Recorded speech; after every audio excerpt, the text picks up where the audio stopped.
तो ये क्वेश्चन लिया गया है GIC 2015 से और क्वेश्चन है कि y equal to 4 sine square theta minus cos 2 theta then y lies in the interval.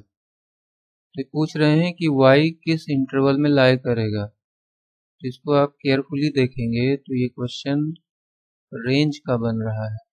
तो डोमेन और रेंज ये दो चीज़ें आपने फंक्शन में पढ़ी थी।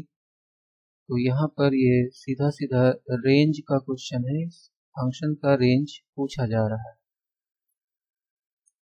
तो चलिए इसका रेंज निकाल लेते हैं और उसके पहले ये जान लेते हैं कि डोमेन क्या होता है और रेंज क्या होता है। तो डोमेन क्या होता है, किसी फंक्शन में जो भी आप x की वैल्यू रख सकते हैं, जो भी इनपुट आप उसमें कर सकते हैं, उन सभी का कलेक्शन डोमेन कहलाता है।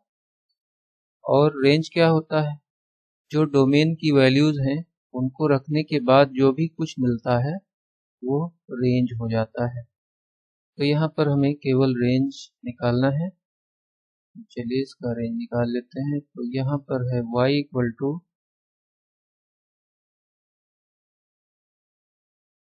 4 sine square theta minus cos 2 theta. पहला काम हम ये करते हैं कि इसको किसी एक में ही चेंज कर लेते हैं। तो इसको अगर हम कॉस में चेंज करेंगे तो ये कॉस 2 थीटा है, तो इसको भी चेंज करना पड़ेगा। तो इससे अच्छा है हम इसी को चेंज कर लेते हैं साइन में।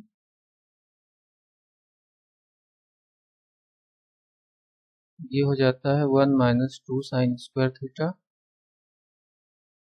ब्रैकेट ओपन कर देंगे तो यहाँ पर आ जाएगा 6 साइन स्क्वायर थीटा माइनस 1। तो ये y की वैल्यू आ गई है। अब आप जानते हैं कि जो साइन थीटा होता है वो मैक्सिमम कितना हो सकता है, 1 हो सकता है, और मिनिमम कितना हो सकता है, -1 हो सकता है। तो -1 से 1 तक की रेंज होती है साइन थीटा।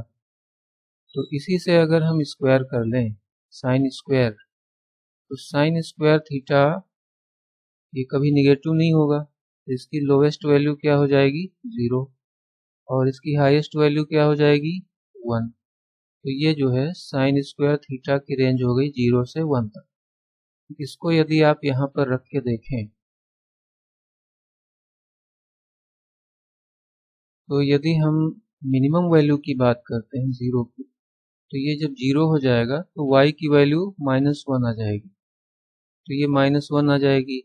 उसके बाद में यदि हम 1 रखते हैं यहाँ पर तो 6 माइनस 1 तो ये 5 हो जाएगा। तो इस प्रकार से इसका ये इंटरवल बन जाएगा -1 से 5 तक। और इसको आप ऐसे भी कह सकते हैं कि जैसे ये लिखा हुआ है, तो ये साइन स्क्वायर थीटा है, जिसको हम एग्जैक्टली इतना बनाएंगे 6 साइन स्क्वायर थीटा माइनस 1, इसको हम एग्जैक्टली इतना ही बना लेते हैं। तो पहले हमें 6 से मल्टीप्लाई करना होगा, तो ये 0 को 6 से मल्टीप्लाई करेंगे तो 0 ही रहेगा। फिर यहाँ पर 6 से मल्टीप्लाई कर देंगे और इधर भी 6 से कर देंगे, तो ये इतना आ गया। अब सभी टर्म से -1 कर लेना है क्योंकि यहाँ पर -1 लिखा हुआ है, तो सभी टर्म्स में -1 कर लेंगे।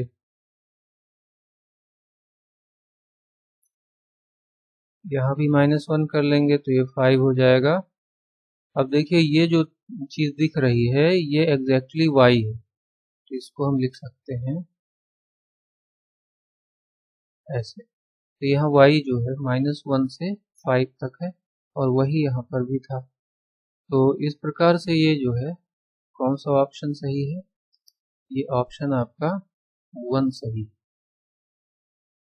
क्यों, क्योंकि -1 से 5 तक क्लोज्ड इंटरवल है।